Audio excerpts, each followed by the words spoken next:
안녕하세요. 대사교회 권세광 목사입니다.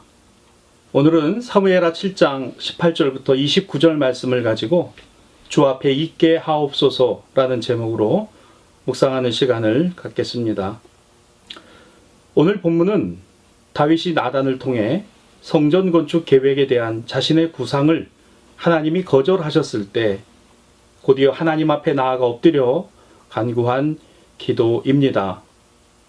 다윗은 아마도 다 이해하지는 못했을 것입니다. 서운함도 그리고 자신의 마음의 중심을 알아주시지 않으심에 대한 아쉬움도 있었을 것입니다. 우리도 그 마음이 어떤 것인지를 잘 알 것 같습니다. 하지만 한편 생각해 보면 우리가 정말 알아야 하는 것은 하나님의 마음, 그분의 뜻과 섭리일 것입니다. 하나님의 거절 이유가 있을 거야.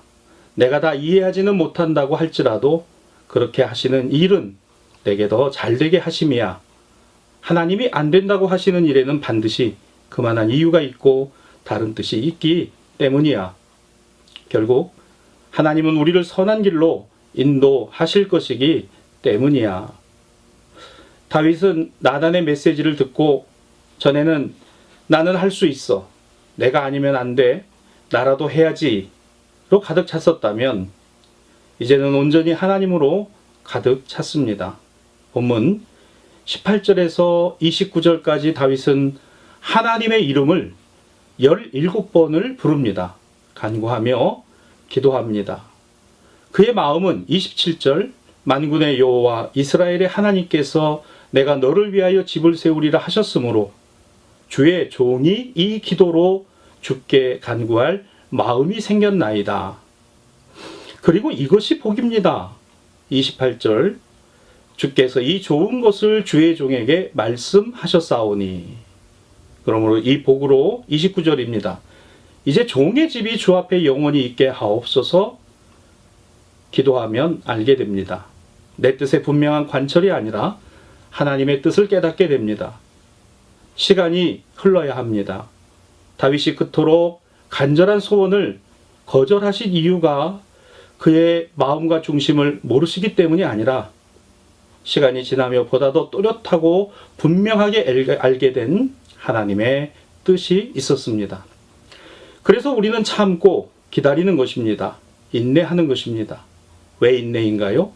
하나님이 하시는 일을 우리는 당장 매 순간 다 이해할 수 없기 때문입니다. 다 이해할 수 없어도 받아들이는 것이 신앙 안의 믿음입니다.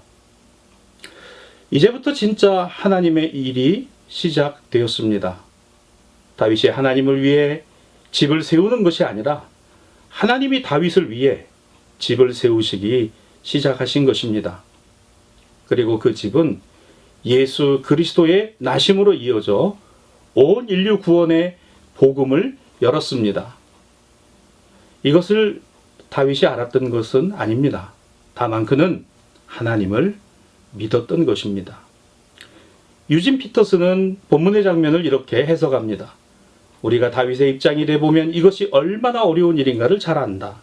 하나님을 향한 뜨거운 열정 가운데 하나님을 위해 위대한 계획을 품었던 다윗. 그런 다윗을 멈추어 세운다는 것은 마치 한 무리의 도망치는 말을 따라잡아 멈춰 세우는 일과 같다. 그러나 나단은 다윗을 멈춰 세웠다. 그리고 더 정확히는 다윗은 자신을 멈춰 세우시는 하나님께 순종했다. 세상으로부터 오는 육신의 정욕과 안목의 정욕과 이생의 자랑을 멈추어야 비로소 하나님으로부터 오는 온전한 은혜와 긍휼을 얻게 됩니다.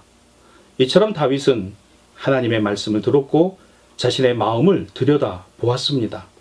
그리고 하나님 앞에 엎드렸습니다. 그는 하나님 위에 있던 왕이 아니라 하나님이 세우신 주권자라는 의미를 생각했습니다. 그는 하나님을 믿었던 하나님의 사람이었기 때문입니다. 이처럼 세상에서 무엇이 주어지는 것만이 복이 아니라 주님과 함께 있는 것이, 그리고 주님과 함께 살아가는 것이 복입니다.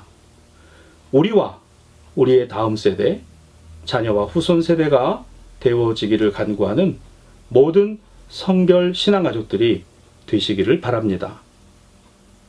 오늘 이 시대를 살아가는 여러분과 더불어 삶에 적용할 기도 제목 3가지를 나누고자 합니다. 첫째, 성도들을 하나님 앞에 바로 세우는 교회가 되게 하옵소서. 두 번째, 우리 가정과 자녀들이 주님과 항상 함께함에 복을 갖게 하옵소서.